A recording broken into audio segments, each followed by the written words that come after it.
Hi, I'm Robin Miller. I am the host of Miller Chat. I am happy to say that I have guests on the show. I haven't been in the studio in a year without a mask. I've been doing a lot of Zoom shows. And we have our two guests who've been on since I started in 1999. Mike Kennedy, who is the ADA Coordinator and Access Specialist, right, at Center for Living and Working. And Joe Belio, the Vice President of Public Affairs and Youth Services. Yes. All right, I Yeah, got that. Perfect. All right. So my 22nd year on TV, and I'm in the studio 6 feet apart. And so I'm glad that you guys were able to come today. It's great being here. Yep, You've come every year, except for Every year. Yeah, even 2020 we did Zoom. that's right. Right. Or actually, maybe two. Yeah. I know we've done a show every year ever since, boy, what's it, 1999? My God, wow. So, yeah, it's been a great ride, and look forward to many more. Yeah, 22 years. Unbelievable. We still look the same. Yeah, we haven't changed at all, right? Yeah. Oh, yes, I lie to myself constantly about We that. still look the same, right? But of course our sons are growing, of course. Yeah. So a lot has happened, obviously, in the past, 18 months. So what would you like to talk about today? Did you want to talk about COVID and the disability community? I What's think we going need on to with talk that? about COVID, just to get Okay. that, Get that out? That's the number one thing. A lot of changes, right? A lot of Oh, things yes. done remotely. So I know people always look at the negative things. There's plenty of negative things with COVID, but Oh, yeah. a couple, I would say some positive stuff is the way people have adapted to it, especially in human services, going remotely. We do a lot of youth programs at East Seals, and we immediately transitioned into doing things remotely and reaching out to people. Even our accessible martial arts class, we were doing it in person at the Y, and then all of a sudden we had to stop. And so, within a few weeks, we decided to go online. And now we've been doing a weekly online martial arts class that people want to keep online because they don't have to worry about transportation. So, I think people have adapted pretty well. I think there's some new jobs that people with disabilities are going to be able to access remotely that they wouldn't necessarily have done at this time. So, I don't know. That's Yeah, Joe, how you're talking about the martial arts available on Zoom. I've been participating on those shows, and it was a really smooth transition, for it, and. I would rather do the adapted martial arts in person, but you know what? This is the next best thing, and in adapting to the new work environment. I know our agency. For the most part, we were, it was in the office that we had to do our work, even though a lot of it was with the computer anyway. So, but when the whole world was shut down, we as an agency adapted, pretty quickly, and with thanks to the grant funding that was available, all staff were given new laptops that were Windows 10 compatible, had all the Microsoft Office programs built in, the ability to Zoom. We have a great IT company, Boston Help Desk, who helped get everybody started and able to work from home. So now at the moment we're all working remotely. I mean, we do have an option to go into the office if we want, but the work I do, I'm either on the field, out in, doing field work, or at home, writing up reports. And, yeah, so it was it was a transition. I mean, it took me a little longer because I'm not tech savvy, but again, thanks to our IT people, they really held my hand and continue to hold my hand when I have issues. And You were fun to watch on Zoom initially. oh yes, oh yes, You know. because I'm one of those people who have great patience with people, but not with inanimate objects. When I press enter, I expect something to happen, and when it doesn't, I get a little anxious and persnickety. I don't believe it. 22 years ago when I started the show, we always talked about people with disabilities working from home and how there was such like, oh no, that can never be. Who would know 20-something years later? People saying, even people who are able-bodied, a lot of them don't want to go back to the office. Yeah. Well, look at all the barriers that you break down. You don't have to worry about transportation. Right? Yes, that's right. Timing. Yes. A lot of times people can work flexible hours, right? Because you're dealing with whatever. The other day it was funny. I was back in my office, and I was like sitting in front of the computer doing what I normally do, and it's like this is exactly the same thing I do at home.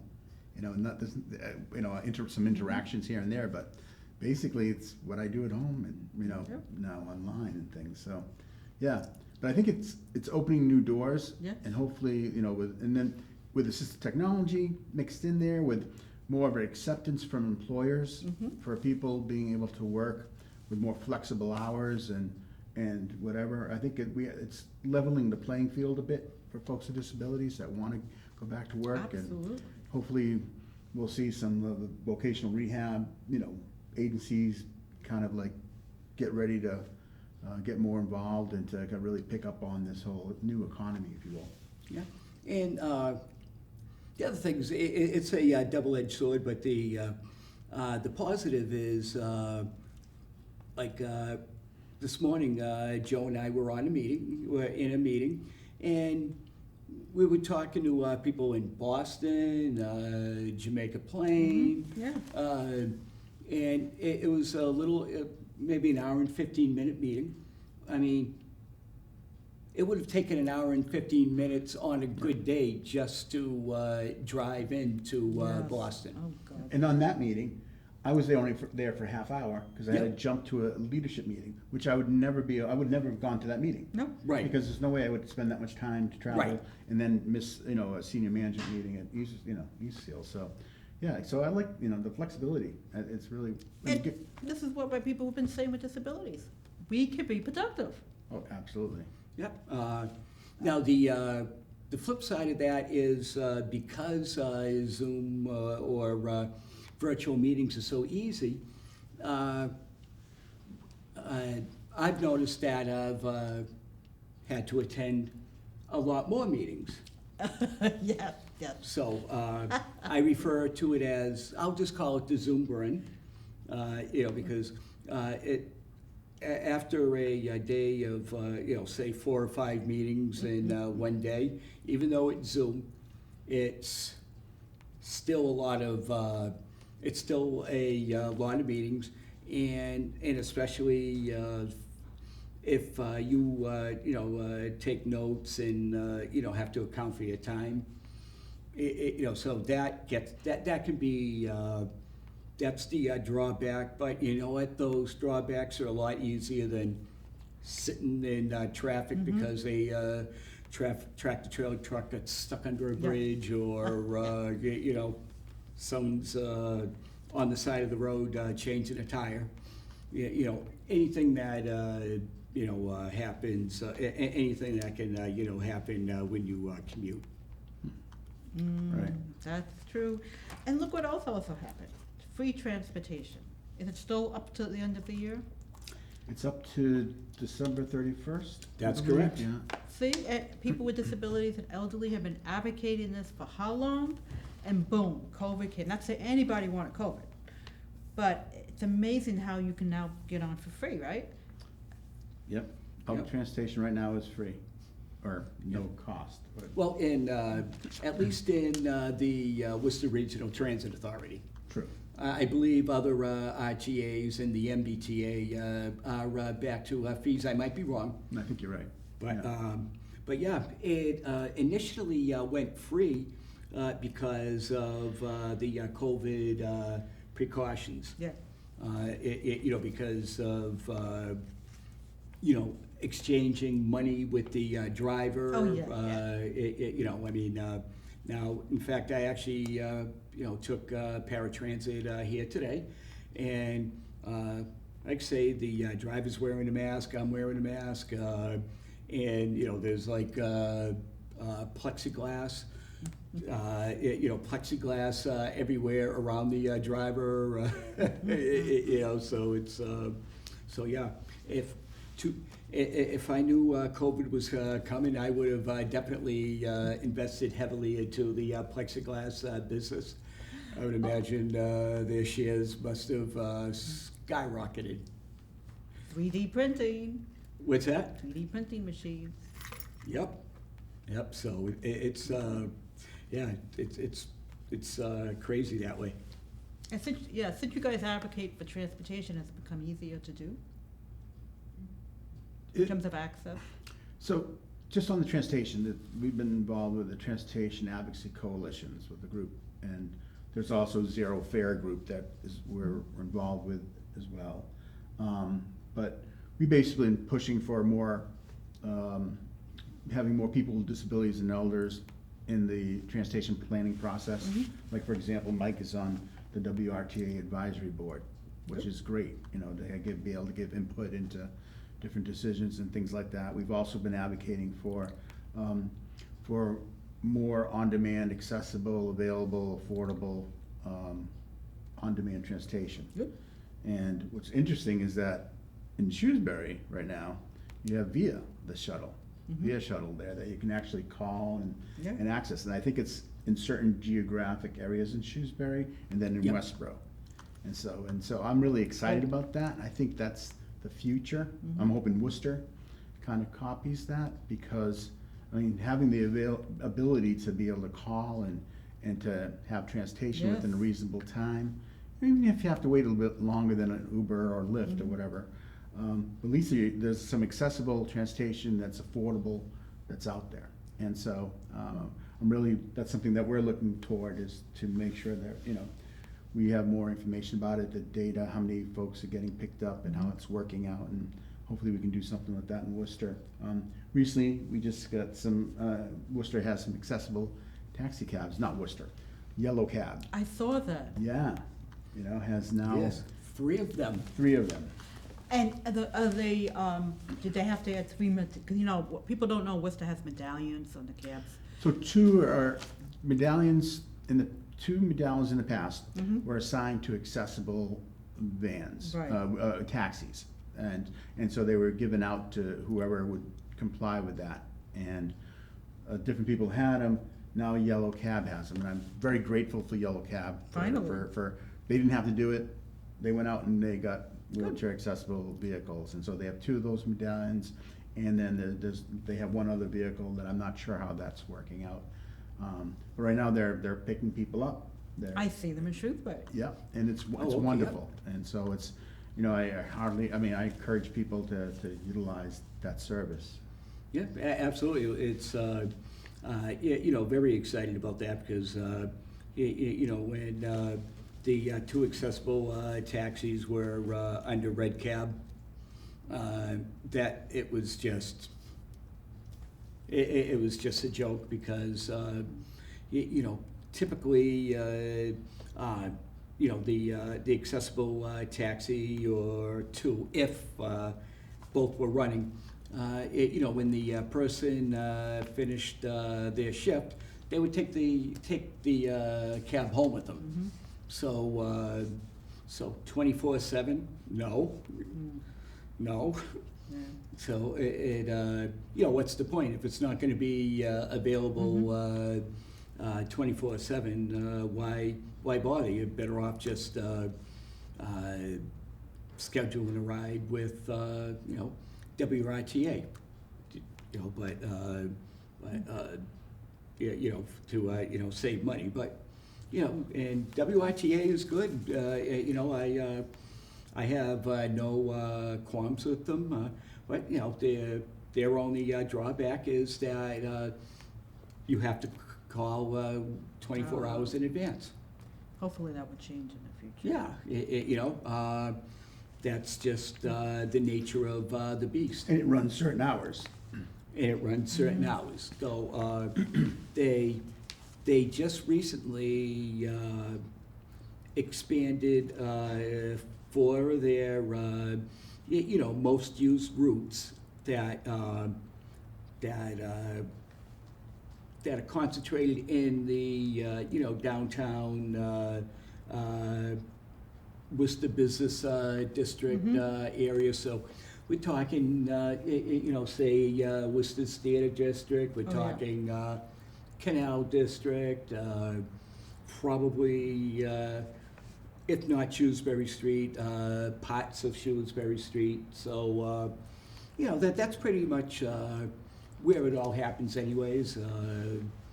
In that small area, you have DCU Center, you have Mechanics Hall, you have Hanover Theater, you have the Polar Park, you have Palladium, you have, and believe me, I'm not anybody I missed, my apologies, but there's a lot of stuff, all concentrated in that area, and including killer restaurants.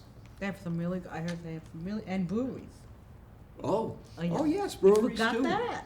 In Yes. City Hall. Yeah, yeah. In fact, one place right off of Kelly Square has retail stores, has ethnic foods. Wachusett has 10 Taps. I'm talking about the Worcester Marketplace right there on Kelly Square's little peanut-shaped roundabout Oh, that one. between Harding and Greed Street. Amazing. Well, in the time we have, why don't we talk about accessible? Senator Moore's bill? Yeah, Accessible Massachusetts Okay. is a bill out there. Senator Moore has it. It's the S-1629. Yep. And that is a bill that we're definitely supporting. It has a employment component and a housing component to it. I really like, I like the Interesting. employment component because it basically wants to bring the state regulations to where the Americans with Disabilities Act regulations are. And they're not there right now, even though people would say, why aren't they? Right. They're not, and so we want to do that. And it especially applies to the employment areas being accessible, especially in new facilities. Oh, God, yes. So, right, we want people with disabilities working everywhere, including people with any kind of mobility impairments or whatever. You want to have an accessible work environment physically, and so that just makes sure that that happens, and it's just the right thing to do. It's important for business too.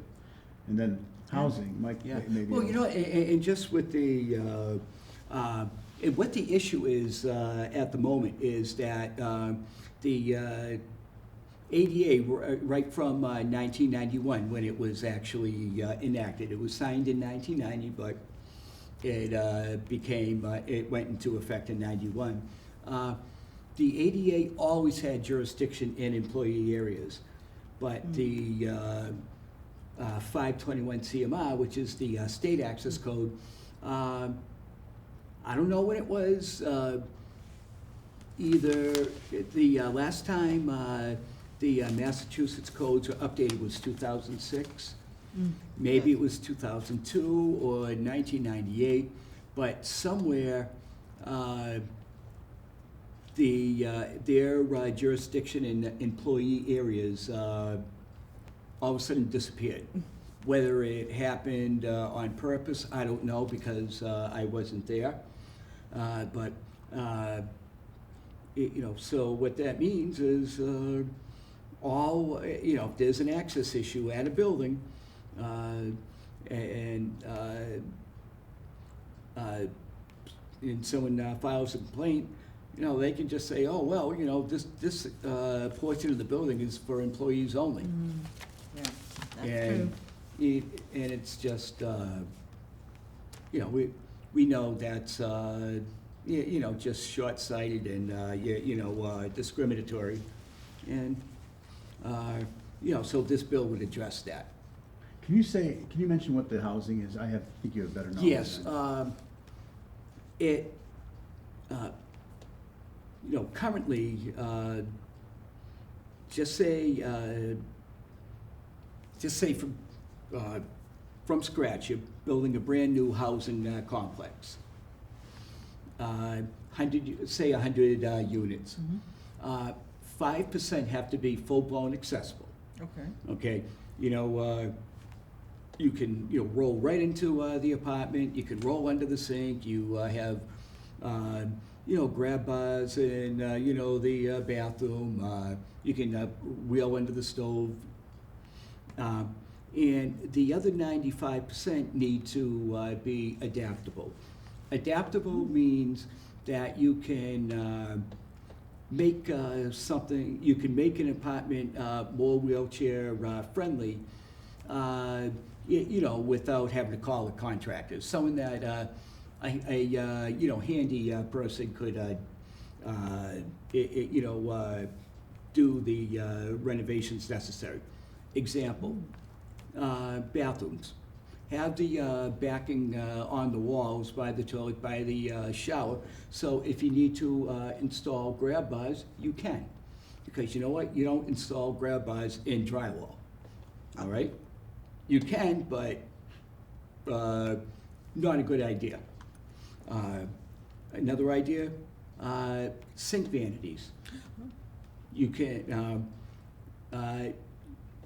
one could easily remove the sink vanity, so a person in a wheelchair like Joe and I, we can roll under the sink.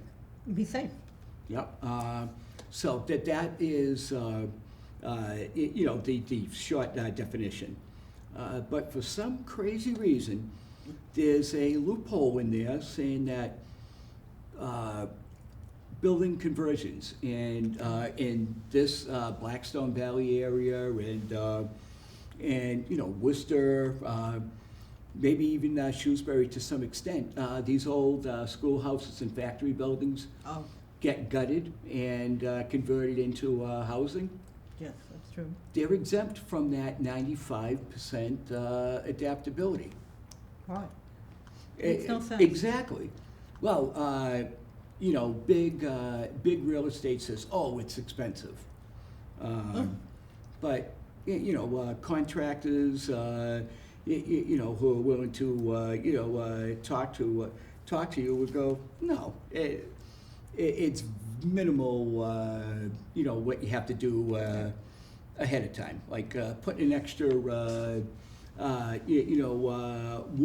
in the, walls, before you install the drywall, removable, easily removable vanities.